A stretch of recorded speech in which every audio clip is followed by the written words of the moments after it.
আসসালামু আলাইকুম রহমতুল্লাহ। ইন্নাল হামদুলিল্লাহ নাহমাদুহু ওয়া নুসাল্লি ওয়া নুসাল্লিমু আলা রাসূলিহিল কারীম।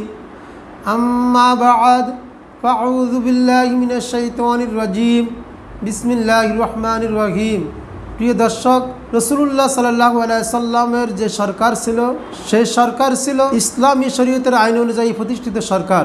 রাসূলুল্লাহ সাল্লাল্লাহু আলাইহি সাল্লাম যেমন ছিলেন মানুষকে পূর্ণতা দানকারী, ইসলামের পূর্ণতা দানকারী, হিদায়াতের পূর্ণতা দানকারী, তেমনিভাবে রাসূলুল্লাহ সাল্লাল্লাহু আলাইহি সাল্লাম ছিলেন রাষ্ট্রীয় ব্যবস্থা পরিচালনা, শাসন ব্যবস্থা পরিচালনা ও পূর্ণতা দানকারী। রাসূলুল্লাহ সাল্লাল্লাহু আলাইহি সাল্লামের যে সরকার, সেটা ছিল মানবতার কল্যাণের সরকার, মানব জাতির সফলতার সরকার। এবং রাসূলুল্লাহ সাল্লাল্লাহু আলাইহি সাল্লামের অনুসরণে রাসূলুল্লাহ সাল্লাল্লাহু আলাইহি সাল্লামের উত্তরসূরি সাহাবায়ে কেরামগণ তারাও যে সরকার গঠন করেছিলেন, সেই সরকারও ছিল ইসলামী শরীয়ত অনুযায়ী, ইসলামী শরীয়তের আইন অনুযায়ী সরকার। সেই সরকারও ছিল মানবতার কল্যাণের সরকার, মানব জাতির সফলতার সরকার।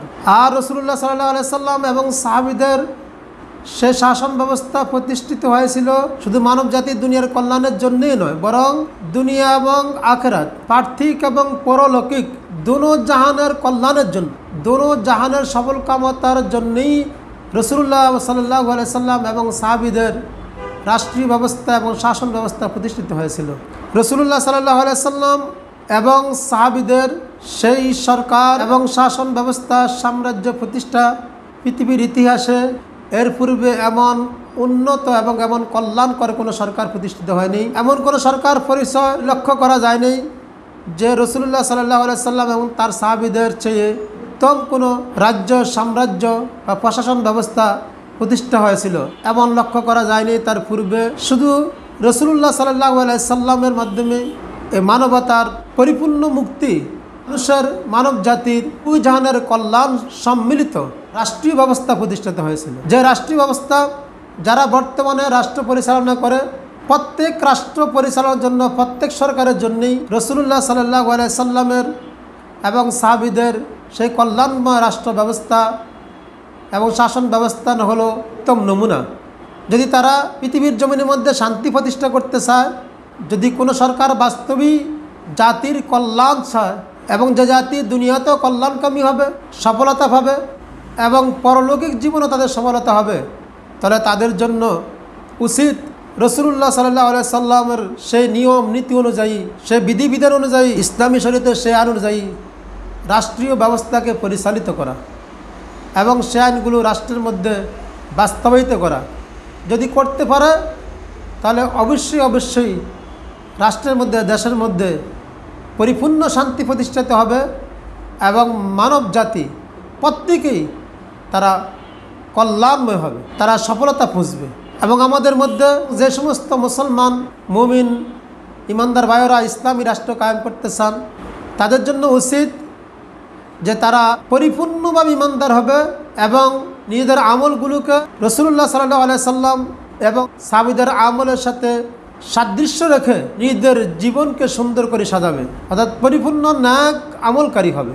যদি পরিপূর্ণ ন্যাক আমলকারী হয়, তাদের নামাজটা রাসূলুল্লাহ সাল্লাল্লাহু আলাইহি সাল্লাম সাহাবীদের নামাজের মতো হয়, তাদের রোজা বা হজ, যাকাত, জীবনযাপন, পারিবারিক জীবন, দুনিয়াবি লেনদেন, মুআমালা, মুআশারাত, ব্যবসা বাণিজ্য ইত্যাদি ইত্যাদি যদি ইসলামী শরীয়ত অনুযায়ী হয়, ইসলামী শরীয়তের আইন অনুযায়ী হয়, তাহলে অবশ্যই আল্লাহ তাআলা তাদেরকেও এই দুনিয়ার মধ্যে রাষ্ট্র ক্ষমতা এবং শাসন ব্যবস্থার পরিচালনার দায়িত্ব দিবেন। এই ব্যাপারে সূরাতুন নূরের ৫৫ নং আয়াতে মহান আল্লাহ তাআলা ঘোষণা করেছেন, আউযু বিল্লাহি মিনাশ শাইতানির রাজীম, বিসমিল্লাহির রহমানির রহিম, ওয়াদাল্লাহুল্লাযীনা আমানু মিনকুম ওয়া আমিলুস সালিহাত। মহান আল্লাহ তাআলা বলেন, আল্লাহ তাআলা প্রতিশ্রুতি দিয়েছেন যে তোমাদের মধ্যে যারা ইমানদার এবং ন্যাক আমল করেছে, লা ইয়াস্তাকলিফান্নাকুম ফিল আরদ, অবশ্যই জমিনে আল্লাহ তাআলা তাদেরকে খেলাফত দান করবেন, অর্থাৎ তাদেরকে রাষ্ট্র ব্যবস্থা এবং শাসন ব্যবস্থা পরিচালনার দায়িত্ব তাদের উপর ন্যস্ত করবেন, তাদেরকে রাষ্ট্রীয় ক্ষমতা দান করবেন।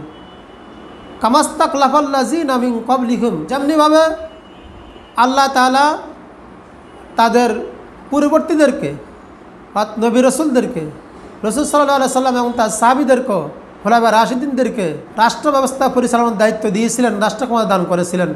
ঠিক তেমনিভাবে কিয়ামত পর্যন্ত যে সমস্ত ইমানদার এবং ন্যাক আমলকারীরা তারা পরিপূর্ণভাবে তাদের ঈমান এবং আমলের উপর অটল থাকবে, আল্লাহ তাআলা তাদেরকেও এই ক্ষমতা দান করবেন, রাষ্ট্র ক্ষমতা দান করবেন।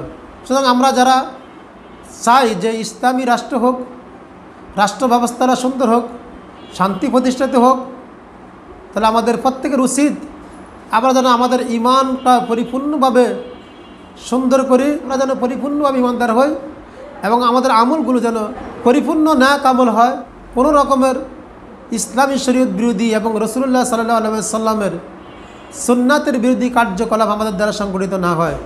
তাহলে আমরা আশা করতে পারি ইনশাআল্লাহ আল্লাহ তাআলা আমাদেরকেও এই পৃথিবীর খেলাফত দান করবেন। কেননা আল্লাহ তাআলা ওয়াদা করেছেন, আর আল্লাহ তাআলা তার প্রতিশ্রুতি ভঙ্গ করেন না। আল্লাহ তাআলা আমাদেরকে আল্লাহ তাআলার এই প্রতিশ্রুতি অনুযায়ী ঈমান এবং ন্যাক আমল করে আমরা যারা রাসূলুল্লাহ সাল্লাল্লাহু আলাইহি সাল্লামের সেই ইসলামী শরীয়ত আইন অনুযায়ী যে শাসন ব্যবস্থা ছিল, রাষ্ট্র ব্যবস্থা ছিল, সেই শাসন ব্যবস্থা এবং রাষ্ট্র ব্যবস্থা আমরা কায়েম করতে পারি। আল্লাহ আমাদেরকে তৌফিক দান করুক, আমিন।